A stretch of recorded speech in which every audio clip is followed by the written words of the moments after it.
Hello दोस्तों, आज की इस वीडियो में आप लोगों को 12 का 12 टेंस कैसे समझा जाता है, कैसे बनाया जाता है।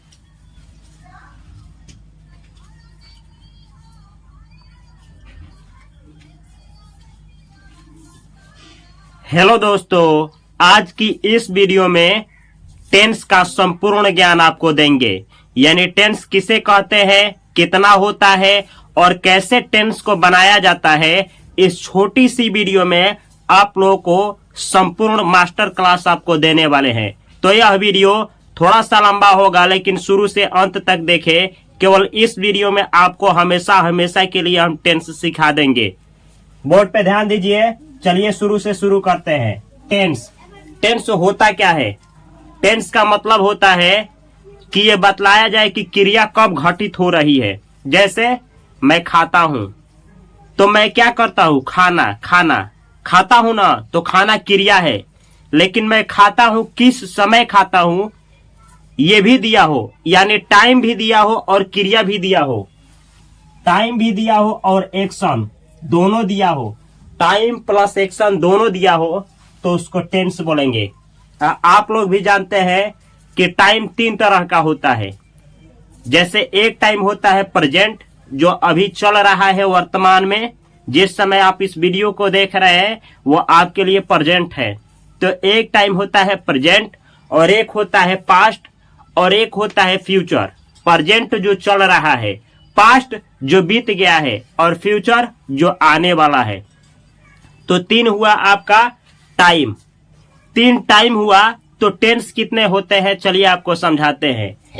तो एक तो यह होता है क्रिया कि जो आप कर रहे हैं, जैसे वीडियो देख रहे हैं तो ये देख रहे हैं तो कंटिन्यूअस हुआ। एक काम वो होता है जो आप कर चुके हैं, तो जो काम आप कर लिए हैं उसको परफेक्ट कहा जाता है। और कुछ ऐसे भी काम होता है जो आप कुछ समय से कर रहे हैं, जो काम कुछ कंप्लीट हुआ है और अभी प्रोसेस में है, उसको परफेक्ट कंटिन्यूअस कहा जाता है। और कुछ ऐसे काम होते हैं जो हमेशा करते हैं आप, उसको इंडेफिनिट कहा जाता है। जैसे चलिए समझाते हैं। टेंस जो है आपका, टेंस टाइम के आधार पे प्रेजेंट, पास्ट और फ्यूचर 3 कैटेगरी में बांटा गया है। प्रेजेंट के 4 टेंस होते हैं, पास्ट के भी 4 होते हैं, फ्यूचर के भी 4 होते हैं। तो 4, 4, 8 और 4, 12, टोटल टेंस 12 होते हैं। कैसे पहचानेंगे, स्ट्रक्चर क्या होता है, चलिए सीखा जाए। प्रेजेंट इंडेफिनिट, प्रेजेंट के आधार पे यहाँ पे देखिए हम लिखे हैं प्रेजेंट इंडेफिनिट। ये होता है एक present continuous tense, present perfect tense, present perfect continuous tense. ये जो चारों देख रहे हैं ये प्रेजेंट का टेंस है। चारों प्रेजेंट का 4 टेंस होते हैं, पास्ट का 4, फ्यूचर का 4। प्रेजेंट का 4 टेंस में ये पहला टेंस है प्रेजेंट इंडेफिनिट टेंस। कैसे पहचानेंगे कि प्रेजेंट इंडेफिनिट टेंस है? तो हिंदी वाक्य के लास्ट में आएगा ता है, जैसे वह खेलता है। ती है, जैसे रानी खेलती है। ते हैं, जैसे आप खेलते हैं। तो हो, जैसे आप खेलते हो। जैसे ता हूं, जैसे मैं पढ़ाता हूं। ती हूं, जैसे वह पढ़ाती है। तो ता है, ती है, ते है, तो हो, ता हूं, ती हूं इत्यादि आया हो सेंटेंस के लास्ट में, तो उसको समझा जाता है प्रेजेंट इंडेफिनिट टेंस। याद रखिएगा, पहचान क्या है? ता है, ती है, ते है, तो हो अंत में आएगा। जैसे डी ओ, डू का मतलब क्या होता है? करना। तो करना, तो लास्ट में क्या आएगा? जब डू वर्ब का इस्तेमाल प्रेजेंट इंडेफिनिट टेंस में होगा तो ऐसे लास्ट में आएगा, करता है, करती है, करते हैं, करते हो। रीड मतलब होता है पढ़ना, तो इससे क्या होगा इंडेफिनिट में? पढ़ता है, पढ़ती है, पढ़ते हैं, पढ़ते हो। तो रीड का इस्तेमाल होगा, रीड वर्ब का। अब समझा जाए कि ता है, ती है, ते है, इससे तो पहचान जाएंगे आप कि ये प्रेजेंट इंडेफिनिट टेंस है। लेकिन उसका अंग्रेजी कैसे बनाएं? तो देखिए, सबसे पहले आप लिखेंगे सब्जेक्ट। सब्जेक्ट क्या होता है? ही, सी, इट, दे, वी, किसी आदमी का नाम, जैसे राम, राम एंड रवि, ये होता है सब्जेक्ट। तो सबसे पहले सब्जेक्ट जो क्रिया को करे उसे सब्जेक्ट आप कहेंगे। जैसे वह खेलता है, खेलने वाला कौन है? वह। तो सबसे पहले सब्जेक्ट। याद रखिएगा, अगर सब्जेक्ट सिंगुलर है, सिंगुलर बोला जाता है जो एक का बोध कराए, नाउन हो चाहे प्रोनाउन हो, एक का बोध कराएगा। तो उसको सिंगुलर सब्जेक्ट माना जाएगा। सब्जेक्ट सिंगुलर हो तो उसके साथ वर्ब का पांचवा रूप लगाएंगे, जो क्रिया होगा। जैसे डू का मतलब होता है करना, तो अगर सिंगुलर सब्जेक्ट रहेगा तो डू का पांचवा रूप क्या होता है? Do, did, done, doing, does. तो सिंगुलर सब्जेक्ट के साथ डज का इस्तेमाल होगा। सब्जेक्ट जब सिंगुलर हो तो पांचवा रूप, और सब्जेक्ट जब प्लूरल हो तो पहला रूप, और लास्ट में जो ऑब्जेक्ट बचे उसको लिखना है। यह पहचान किसका है? प्रेजेंट इंडेफिनिट टेंस का स्ट्रक्चर है। एक बार और, प्रेजेंट इंडेफिनिट टेंस का पहचान है लास्ट में ता है, ती है, ते है, आया होता है। इससे अक्सर डेली रूटीन का बोध होता है। डेली रूटीन मतलब जैसे आप सुबह सुबह उठ करके क्या करते हैं, या रोज रोज आप क्या करते हैं, ऐसे चीजों को बतलाना हो, डेली रूटीन बतलाना हो, या फिर यूनिवर्सल ट्रूथ बतलाना हो। जैसे 2 दूना 4 होता है, 2 में 2 जोड़ने पे 4 होता है, 2 में 5 जोड़ने पे 7 होता है, सूर्य पूरब में उगता है, सूर्य पश्चिम में डूबता है। ये सब जो पूरे दुनिया के लिए सही चीजें हो, या फिर कोई कहावत हो, तो उसको प्रेजेंट इंडेफिनिट टेंस में बनाया जाता है। कैसे बनाया जाता है आप सीखेंगे। यह है उसका स्ट्रक्चर। इस स्ट्रक्चर को फॉलो करके याद रखिएगा, सब्जेक्ट सिंगुलर तो वर्ब का पांचवा रूप, और सब्जेक्ट प्लूरल तो पहला रूप का इस्तेमाल किया जाता है प्रेजेंट इंडेफिनिट टेंस में। अगला टेंस है प्रेजेंट कॉन्टिन्यूअस टेंस। इसका इस्तेमाल कब होता है? जब कोई क्रिया हो रहा हो, यानी जिस समय बोला जा रहा हो उस समय वो क्रिया होना चाहिए। भले समय ना दिया हो कि कब क्रिया को शुरू किया गया है और कितना काम हुआ है, इससे पता नहीं चलता है। इससे ये पता चलता है कि एक्शन जो है वो प्रोसेस में है। इसका पहचान क्या है? प्रेजेंट कॉन्टिन्यूअस टेंस का हिंदी के लास्ट में आएगा रहा है, जैसे वह खेल रहा है, रही है जैसे रानी खेल रही है, रहे हैं जैसे हम लोग पढ़ रहे हैं, रही हूं जैसे मैं पढ़ा रही हूं, रहा हूं जैसे मैं पढ़ा रहा हूं। तो पहचान समझिए, रहा है, रही है, रहे हैं, रही हूं, रहा हूं और इत्यादि ऐसे ही करके सेंटेंस के लास्ट में आए तो उसको आप समझेंगे प्रेजेंट का कंटिन्यूअस टेंस। याद रखिएगा, ऐसे टेंस से, प्रेजेंट कंटिन्यूअस टेंस से केवल ये पता चलता है कि क्रिया जो है यानी एक्शन जो है अभी प्रोसेस में है, यानी कार्य हो रहा है। इससे ये पता नहीं चलता है कि कार्य कितना हुआ है, या ये पता नहीं चलता है कि क्रिया कब शुरू हुआ है और कब खत्म होगा। इसकी ज्ञान प्रेजेंट कंटिन्यूअस टेंस से नहीं चलता है। तो ये है प्रेजेंट कंटिन्यूअस टेंस का पहचान। कैसे अंग्रेजी बनाएंगे, चलिए सीखा जाए। स्ट्रक्चर होता है इसका, सबसे पहले सब्जेक्ट, जो क्रिया को करे उसे सब्जेक्ट बोलते हैं। सब्जेक्ट नाउन और प्रोनाउन कोई भी हो सकता है। तो सब्जेक्ट अगर सिंगुलर हो तो उसके साथ इज लगाएंगे। सिंगुलर का मतलब एक का बोध कराए, जैसे राम, तो राम के साथ इज, रानी तो रानी के साथ इज, ही के साथ इज, सी के साथ इज। कोई एक हो तो उसके साथ इज। सब्जेक्ट सिंगुलर तो इज, और सब्जेक्ट प्लूरल हो यानी जो एक से अधिक का बोध कराए, जैसे हम लोग तो वी बोला जाएगा। तो हम लोग का मतलब क्या? एक से अधिक, यानी वी प्लूरल हुआ। दे यानी वे लोग का मतलब क्या है? एक से अधिक लोग, तो दे प्लूरल हुआ। ऐसे ही आप लोग का मतलब क्या? एक से अधिक की बोध हो रही है, यानी यू, तो यू क्या हुआ? प्लूरल। तो दे, वी, यू ये सब प्लूरल है। अब प्लूरल जब सब्जेक्ट के बारे में कुछ कहा जाएगा तो आर लगेगा। याद रखिएगा एक बार और, singular subject is, plural subject are, और उसके बाद अगर सब्जेक्ट यहाँ आई बना तो उसके साथ एम लगाएंगे। एम क्या लगाएंगे? यहाँ पे एम लगाएंगे, यहाँ याद रखना है एम। और उसके बाद वर्ब का चौथा रूप, उसके बाद ऑब्जेक्ट। जैसे मैं पढ़ा रहा हूं, आई एम टीचिंग, मैं आपको पढ़ा रहा हूं, आई एम टीचिंग यू। आप लोग पढ़ रहे हैं, यू आर स्टडिंग। यहाँ है यू, इसके अनुसार आर, यू के साथ आर। ध्यान रखिएगा, सब्जेक्ट सिंगुलर, उसके अनुसार यहाँ पे क्या लगेगा? Is. Subject plural are, subject जब आई बने तो एम लगेगा। उसके बाद जो क्रिया हो रहा है उसका चौथा रूप, और लास्ट में ऑब्जेक्ट। आगे समझिए, प्रेजेंट परफेक्ट टेंस, इसका पहचान क्या है? वो ऐसा काम जो प्रेजेंट में खत्म हो गया हो, पूरा कंप्लीट हो गया हो। जैसे मानिए आपकी मम्मी आपसे कहीं, ए झाड़ू लगा दो, आप झाड़ू लगा दिए। मम्मी आपसे आकर के बोली, ए झाड़ू लगाए हो? आप बोले, देखो मम्मी झाड़ू लगा दिए हैं। झाड़ू लगा दिया हूं, मतलब झाड़ू लग गया है, काम कंप्लीट है, तो परफेक्ट टेंस समझा जाएगा। ऐसे समझने के लिए आपको कुछ पहचान दिए हैं हम यहाँ पे। प्रेजेंट परफेक्ट टेंस का पहचान चुका है, चुकी है, चुके हैं, काम कंप्लीट होना चाहिए। यानी जिस हिंदी वाक्य के लास्ट में चुका है, चुकी है, चुके हैं आया हो, ये नहीं आया हो, तो केवल इतना पता चलना चाहिए उस सेंटेंस से कि काम जो है वो कंप्लीट हो गया है। जैसे मानिए कि आप खाना खा लिए हैं और आपको कहना है मैं खाना खा लिया हूँ, यानी खाने की जो क्रिया है वो कंप्लीट है, तो इसको समझा जाएगा क्या चीज? Present perfect tense. याद रखना है, यह है प्रेजेंट परफेक्ट टेंस, काम कंप्लीट हो गया है। तो ये मत देखिएगा कि चुका चुकी आना चाहिए, जरूरी नहीं है। काम कंप्लीट हो जाए, है हूँ लास्ट में आ जाए, तो समझिएगा कि वही परफेक्ट टेंस है। जैसे मैं पढ़ा लिया हूँ, अब पढ़ाने की क्रिया खत्म हो गई है, मैं पढ़ा लिया हूँ, तो इसको क्या समझा जाएगा? Perfect tense. और वो भी किसका? प्रेजेंट का। मैं खा लिया हूँ, वह चला गया है, या देखिए राम चला गया है, चाहे राम जा चुका है, दोनों क्या होगा? परफेक्ट। लिया है, दिया है, किया है, पिया है, काम कंप्लीट हो गया है, तो परफेक्ट समझा जाएगा। प्रेजेंट परफेक्ट टेंस का पहचान ये होता है कि चुका है, चुकी है, लिया है, पिया है, दिया है, या वर्क कंप्लीट हो जाना चाहिए, बोध कराएगा।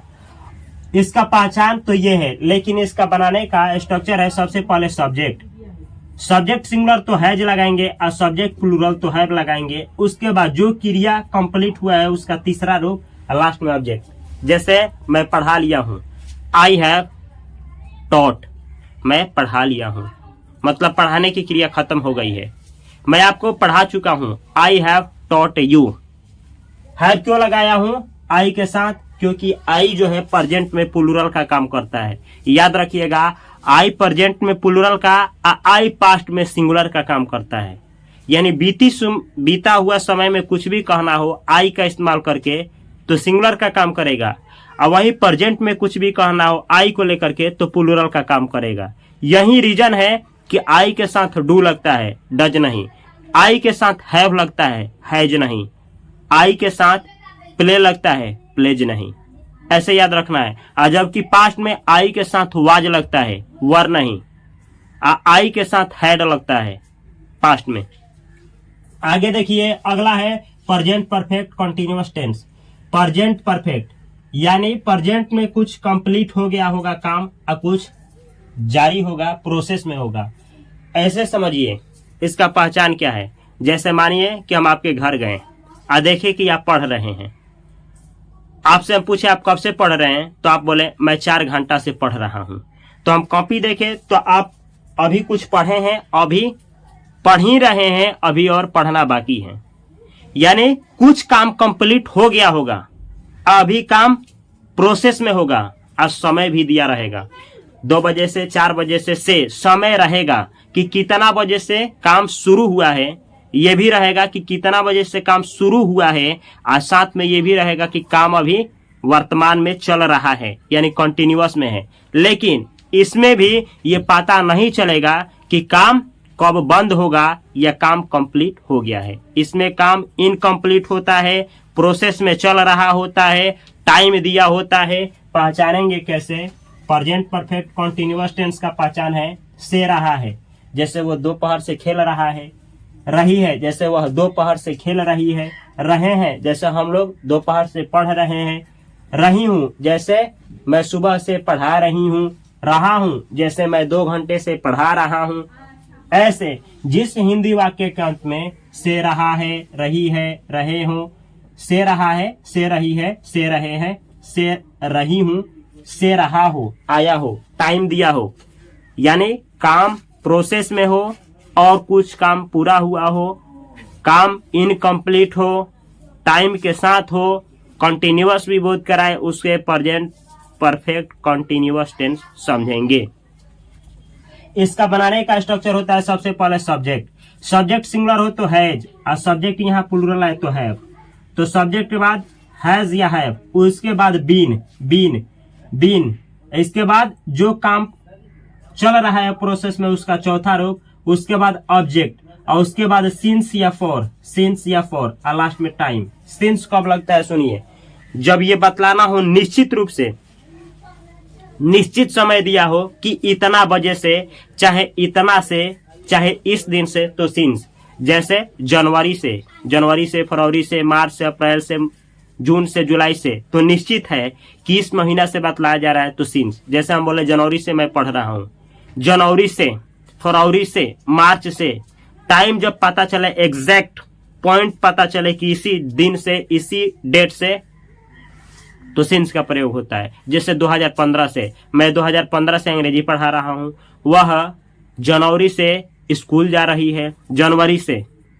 ऐसे ही टाइम रहेगा, चाहे 2 बजे से 3 बजे से 4 बजे से 10 बजे से, ऐसे टाइम हो, सोमवार से मंगलवार से रविवार से, जन्म से बुढ़ापे से, ऐसा टाइम के साथ सिंस लगता है। अब फॉर का इस्तेमाल कब होता है? जब ड्यूरेशन दिया हो। ड्यूरेशन मतलब 2 घंटे से, 4 महीने से, या 5 महीने से, 6 महीने से, 10 साल से, 4 घंटे से, 5 घंटे से, इसके साथ फॉर का इस्तेमाल होता है। अगला देखिए, यह है चारों आपका प्रेजेंट में यही टेंस होता है। Present indefinite tense, present continuous tense, present perfect tense, present perfect continuous tense. ये होता है 4 प्रेजेंट का समाप्त हो गया। चलिए अब सीखते हैं पास्ट। पास्ट में भी 4 होगा। जहां जहां प्रेजेंट है, यहाँ पास्ट, यहाँ पास्ट, यहाँ पास्ट, यहाँ पास्ट, जब लिख देंगे प्रेजेंट के जगह पे पास्ट, तो 4 टेंस तैयार होगा। और यही हो जाएगा पास्ट इंडेफिनिट टेंस। ये वाला आपका होगा ये पास्ट कंटिन्यूअस टेंस, और ये वाला आपका ये हो जाएगा पास्ट परफेक्ट टेंस, और ये वाला पास्ट परफेक्ट कंटिन्यूअस टेंस हो जाएगा। चलिए अब सीखा जाए पास्ट इंडेफिनिट टेंस का पहचान क्या है। जिस हिंदी वाक्य के अंत में आ, ई या बड़ा ई या ए, लिया, दिया, जैसे देखिए या, लिया, इसमें आया है, दिया, इसमें भी या आया है, आ, ई, ए का मात्रा है, तो या फिर कोई काम हुआ करता था, कोई किया करता था, ये बोध कराए पास्ट इंडेफिनिट टेंस, उसको समझा जाता है। जैसे देखिए, राम ने एक पत्र लिखा, खा, या राम पत्र लिखा करता था, दोनों में अंतर है, समझिएगा। राम ने एक पत्र लिखा, आ का मंत्र आया है, या राम पत्र लिखा करता था, ये दोनों जो है पास्ट इंडेफिनिट है। पहचानेंगे कैसे?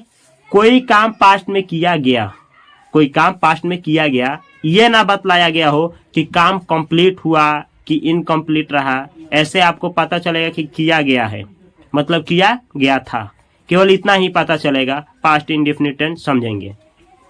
पहचान यही है, आई है, लिया, दिया, किया, पिया, निया। जैसे पत्र लिखा, लिखना के लिए लिखा, खाया के लिए खाया, जाना के लिए गया, यही खेलने के लिए खेला, ऐसा लास्ट में आएगा। पास्ट इंडेफिनिट टेंस समझेंगे। स्ट्रक्चर होता है बनाने का, सब्जेक्ट, उसके बाद जो भी क्रिया हुआ है उसका सेकेंड रूप ऑब्जेक्ट। जैसे मैंने एक पत्र लिखा, आई रोट अ लेटर, मैंने क्रिकेट खेला, आई प्लेड क्रिकेट, ऐसे अंग्रेजी बनता है। यहाँ पे सब्जेक्ट सिंगुलर हो, प्लूरल हो, कुछ भी हो, उसके साथ सेकेंड फॉर्म लगाएंगे, लास्ट में ऑब्जेक्ट, जो काम किया गया होगा वो ऑब्जेक्ट का स्थान लेगा। आगे समझिए, past continuous tense. Past continuous tense ऐसा क्रिया जो पास्ट में हो रहा था, उसको बोलेंगे पास्ट कंटिन्यूअस टेंस। या ऐसा क्रिया जिसको बतलाना है कि वो पास्ट में जारी था, इन प्रोग्रेस था, किसी कभी पास्ट में वो जारी था, ये ना बतलाया गया हो कि काम कंप्लीट हुआ या कि कब क्रिया को किया गया था, मतलब शुरू कब हुआ था, अंत कब हुआ था, ये पता नहीं चलेगा। बस इतना पता चलेगा कि काम प्रोसेस में था, तो उसको समझा जाएगा पास्ट कंटिन्यूअस टेंस। पहचानेंगे कैसे? पास्ट कंटिन्यूअस टेंस का पहचान है रहा था, जैसे वह पढ़ रहा था, रही थी, जैसे वह पढ़ रही थी, रहे थे, जैसे हम लोग पढ़ रहे थे, रहा था, रही थी, रहे थे आया होगा, etc आया हो, उसी को बोलेंगे पास्ट कंटिन्यूअस टेंस।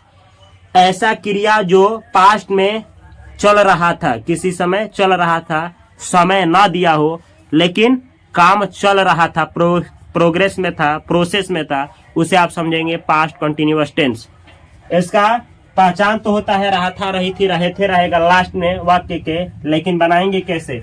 सबसे पहले सब्जेक्ट, अगर सब्जेक्ट सिंगुलर हो, सिंगुलर मतलब एक का बोध कराए, तो उसके साथ लगाएंगे वाज। अगर सब्जेक्ट प्लूरल हो तो उसके साथ were. Subject singular was, subject plural were, और उसके बाद जो क्रिया हो रहा था उसका चौथा रूप। जैसे खेल रहा था, खेल रही थी, खेल रहे थे, पढ़ रहा था, पढ़ रही थी, पढ़ रहे थे, नाच रहा था, नाच रही थी, नाच रहे थे। ये पास्ट का कंटिन्यूअस हुआ। तो अब यहाँ पे नाच रहा था, नाच रही थी, तो नाचना का डांसिंग ही होगा। ठीक है। Subject singular was, subject plural were, इसको वर पढ़ा जाता है। क्रिया जो हो रहा था चौथा रूप, लास्ट में ऑब्जेक्ट रूप लिखा जाता है। यह है आपका कंटिन्यूअस। आगे देखिए past perfect tense. Past perfect tense का पहचान है चुका था, चुकी थी, चुके थे। कोई काम कंप्लीट हो चुका था, पास्ट में बीते हुए समय में कोई काम जो था पूरी तरह से कंप्लीट हो चुका था, ये बतलाना हो, पास्ट परफेक्ट टेंस का इस्तेमाल किया जाता है। इसका बनाने का स्ट्रक्चर है सबसे पहले सब्जेक्ट, उसके बाद हेड। सब्जेक्ट सिंगुलर हो, प्लूरल हो, कुछ भी हो, सब्जेक्ट इसके साथ हेड, उसके बाद जो क्रिया कंप्लीट हो चुका था उसका तीसरा रूप, लास्ट में ऑब्जेक्ट लिखेंगे। आगे समझिए past perfect continuous tense. Past perfect continuous, past मतलब बीता हुआ समय, परफेक्ट मतलब कुछ काम कंप्लीट हो गया था, और कंटिन्यूअस टेंस मतलब कंटिन्यू भी था। मतलब जब ये बतलाया गया हो वाक्य में कि कोई काम जैसे से रहा था, जैसे दोपहर से हो रहा था, जैसे रामू दोपहर से खेल रहा था, चाहे रानी दोपहर से खेल रही थी, चाहे हम लोग दोपहर से खेल रहे थे, से रहा था, से रही थी, से रहे थे। जब सेंटेंस में ये दिया गया हो कि क्रिया कोई इस समय से चल रहा था, तो इसका इस्तेमाल होगा। एक बार और ध्यान से समझिए, पास्ट परफेक्ट कंटिन्यूअस टेंस में समय दिया रहेगा, ये दिया रहेगा कि वो क्रिया इस समय से चल रहा था, प्रोसेस में था। लेकिन इसमें यह बोध नहीं होगा कि काम कितना हुआ था या काम बाद में जाकर के कंप्लीट हुआ कि नहीं, ये पता नहीं चलता है। जैसे मैं कल दोपहर से पढ़ा रहा था, अब इससे क्या बोध हुआ, केवल इतना है कि मैं पढ़ा रहा था और टाइम दिया है। तो ऐसे ही पहचान होता है कि से रहा था, रही थी, रहे थे, रहेगा, टाइम रहेगा, वक्त रहेगा, रहा, रही, रहे थे, रहेगा, उसे आप समझेंगे पास्ट परफेक्ट कंटिन्यूअस टेंस। बनाने का स्ट्रक्चर है सब्जेक्ट सबसे पहले, उसके बाद हैड बीन, सब्जेक्ट सिंगुलर हो, प्लूरल हो, कुछ भी हो, दोनों के साथ हैड बीन, उसके बाद वर्ब का चौथा रूप, जो काम हो रहा था उसका चौथा रूप, लास्ट में ऑब्जेक्ट, उसके बाद जो बचेगा यहाँ लिखेंगे, उसके बाद सिंस फॉर। सिंस कब लगता है, जब एग्जैक्ट टाइम दिया हो। फॉर कब लगता है, जब ड्यूरेशन दिया हो, 2 महीने से, 4 महीने से, 10 घंटा से, 5 घंटा से, तो फॉर। लास्ट में आप जो टाइम दिया रहेगा उसको लिखेंगे। आगे समझिए, ये है आपका जो लिखे हैं, देखिए चारों टेंस समाप्त हो गया। ये 4 है पास्ट का, past indefinite tense, past continuous tense, past perfect tense और पास्ट परफेक्ट कंटिन्यूअस टेंस। आगे समझिए, यहाँ पे 4 टेंस है। फ्यूचर इंडेफिनिट टेंस, जहां जहां पे प्रेजेंट है वहां पे फ्यूचर लगा दीजिए। जैसे ये पास्ट के जगह पे लगा future, future, future, future, 4 tense हुआ। Future indefinite tense, future continuous tense, future perfect tense और फ्यूचर परफेक्ट कंटिन्यूअस टेंस। ये हुआ आपका 4 तरह का टेंस, फ्यूचर का 4 प्रकार का टेंस। सुनिए, future indefinite tense, future perfect tense, future perfect continuous tense और फ्यूचर कंटिन्यूअस टेंस। यहाँ पे चारों को लिखे हैं। सबसे पहले देखा जाए फ्यूचर इंडेफिनिट टेंस, वैसा सेंटेंस जिसके लास्ट में, अच्छा फ्यूचर का मतलब होता है जो फ्यूचर के बारे में बोध कराएगा, आने वाले समय के बारे में। ऐसा सेंटेंस जिसके लास्ट में गागेगी आएगा उसे आप समझेंगे फ्यूचर इंडेफिनिट टेंस। जैसे गागेगी या बनेगा, बनेगी, जैसे आप डॉक्टर बनेंगे, वह खेलेगा, वह रोएगा, वह रोएगी, गागेगी। कोई क्रिया जो है फ्यूचर में होगा उसको बतलाने के लिए फ्यूचर इंडेफिनिट टेंस का इस्तेमाल होता है। स्ट्रक्चर होता है सबसे पहले सब्जेक्ट, उसके बाद शैल विल, उसके बाद बी लगाना जरूरी है। जरूरी है नहीं है, इसमें बी मत लगाइएगा, यहाँ पे लगाइएगा पहला रूप। जो क्रिया होगा फ्यूचर में उसका पहला रूप, जो क्रिया होगा फ्यूचर में उसका पहला रूप। जैसे मैं पढ़ाऊंगा, आई विल टीच, मैं आपको पढ़ाऊंगा, आई विल टीच यू। एक चीज आप ध्यान दीजिएगा, जब सब्जेक्ट यहाँ आई वी बने तो उसके साथ शैल लगाइएगा, बाकी सबके साथ विल। लेकिन मॉडर्न इंग्लिश में, यानी मॉडर्न इंग्लिश का मतलब हुआ आज के समय में, सब्जेक्ट सिंगुलर हो चाहे प्लूरल हो, दोनों के साथ विल का इस्तेमाल किया जा रहा है, आप कर सकते हैं। आगे देखिए, फ्यूचर कंटिन्यूअस टेंस, जब सेंटेंस के द्वारा यह बतलाया गया हो, यानी सेंटेंस के लास्ट में रहा होगा, रही होगी, रहे होंगे आया हो, तो उसको समझा जाता है फ्यूचर कंटिन्यूअस टेंस। जैसे सबसे पहले सब्जेक्ट होगा, उसके बाद शैल विल, उसके बाद बी, वर्ब का चौथा रूप ऑब्जेक्ट। ये होता है आपका फ्यूचर कंटिन्यूअस टेंस का स्ट्रक्चर। याद रखिएगा, सब्जेक्ट जब आई अभी आए तो शैल का इस्तेमाल करेंगे, बाकी सबके साथ विल का। लेकिन आप किसी भी सब्जेक्ट के साथ विल का इस्तेमाल करते हैं तो गलत नहीं माना जाएगा, क्योंकि मॉडर्न इंग्लिश ग्रामर में यानी आज के इंग्लिश ग्रामर में हर एक के साथ विल का ही यूज किया जा रहा है। आगे देखिए, future perfect tense. Future perfect tense का मतलब हुआ चुका होगा, चुकी होगी, चुके होंगे, लास्ट में आया होगा, यानी कोई काम फ्यूचर में कंप्लीट हो चुका होगा ये बतलाना हो, तब जाकर के फ्यूचर परफेक्ट टेंस का इस्तेमाल होता है। स्ट्रक्चर होता है सब्जेक्ट, उसके बाद शैल विल, यहाँ पे आएगा हैव, और उसके बाद जो काम कंप्लीट हो चुका होगा उसका तीसरा रूप, उसके बाद ऑब्जेक्ट। याद रखिएगा, आई भी सब्जेक्ट बने तो शैल लगाइए, और नहीं तो बाकी सबके साथ विल, और नहीं तो आप सभी के साथ विल का इस्तेमाल कर सकते हैं। हैव लगाना जरूरी है, भूलिएगा नहीं।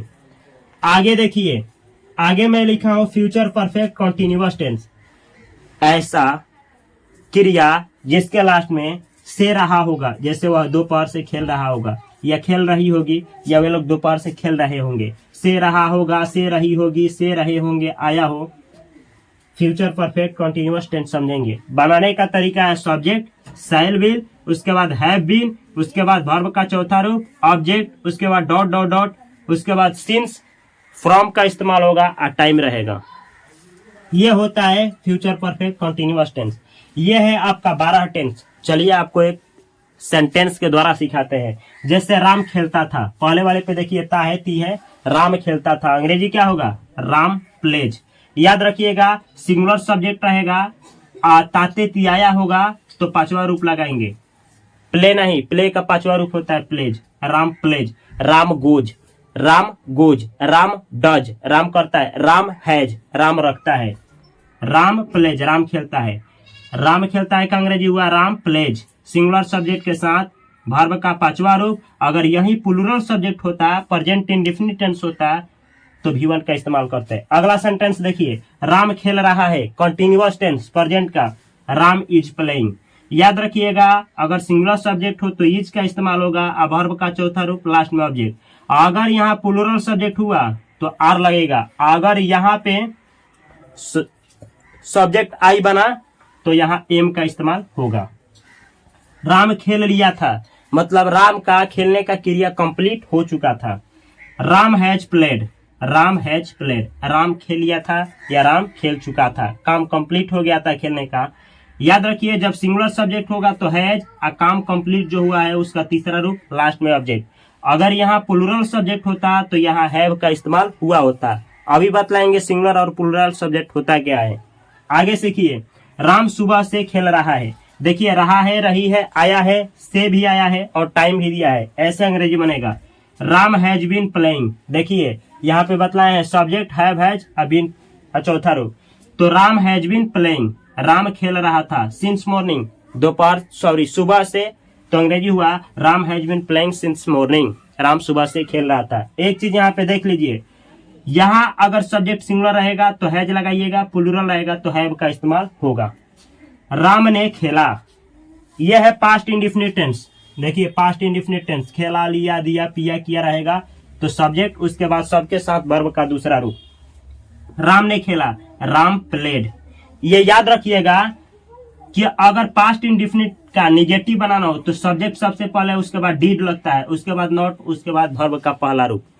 पास्ट इंडेफिनिट का निगेटिव सेंटेंस का स्ट्रक्चर यहाँ पे लिखे हैं, सब्जेक्ट, डीड नॉट, और उसके बाद वर्ब का पहला रूप। और ये भी याद रखिएगा, अगर इसका निगेटिव बनाना हो तो सब्जेक्ट, इसके बाद डू डज आता है, उसके बाद नॉट, और उसके बाद वर्ब का पहला रूप। याद रखना है। आगे देखिए, राम खेल रहा था, यानी past continuous, Ram was playing, Ram was playing, Ram खेल रहा था। याद क्या रखना है, सिंगुलर सब्जेक्ट हो तो वाज, उसके बाद वर्ब का चौथा रूप, तब ऑब्जेक्ट। अगर यहाँ प्लूरल सब्जेक्ट रहा तो वर का इस्तेमाल होगा, वर। आगे सीखिए, राम खेल चुका था, past perfect tense, Ram had played. याद क्या रखना है, सिंगुलर सब्जेक्ट हो चाहे प्लूरल हो, कोई काम कंप्लीट हो चुका था बतलाना हो तो दोनों के साथ हैड, और उसके बाद जो काम कंप्लीट हुआ था उसका थर्ड फॉर्म लगता है। आगे देखना है, राम सुबह से खेल रहा था। पास्ट में बतलाया गया है कि कोई क्रिया हो रहा था, समय भी है, तो पास्ट परफेक्ट कंटिन्यूअस टेंस है। तो Ram had been playing, Ram खेल रहा था सिंस मॉर्निंग, सुबह से।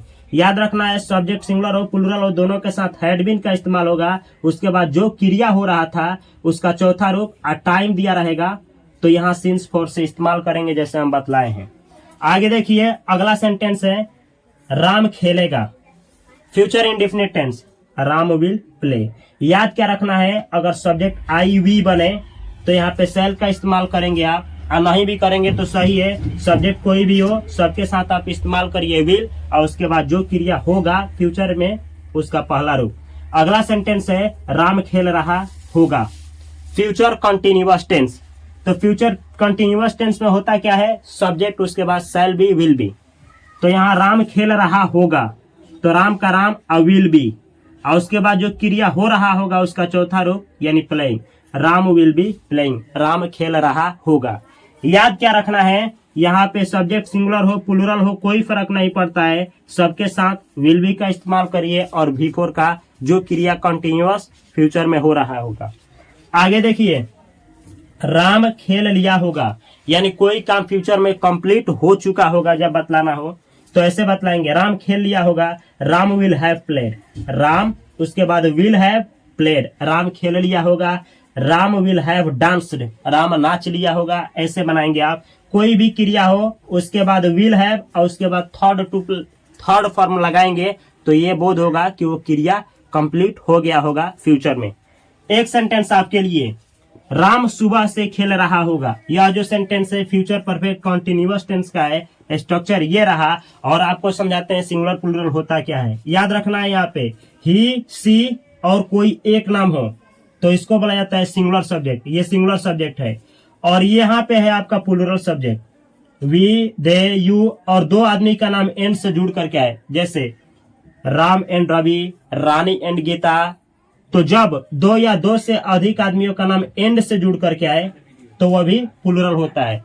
तो ये रहा टेंस का एक छोटा सा ओवरव्यू, जिसमें आपको मैं पूरा टेंस को समझाने का प्रयास किया हूं। अगर आप चाहते हैं कि इसको और डिटेल में आपको लेकर के आऊं, नेगेटिव इंट्रोगेटिव ऑल फॉर्मेट के साथ इसको लेकर के आऊं, तो कम से कम 50,000 कमेंट करिए और 5 लाख प्लस इसको लाइक करिए, और अच्छा लगा हो अपने भाइयों के पास अपने दोस्तों के पास शेयर करना न भूलें। मैं इंग्लिश बाय उपेंद्र सर आप सभी को इस वीडियो को देखने के लिए बहुत सारी शुभकामनाएं देता हूं। Thanks for watching this video, love you, all the best, thanks for watching.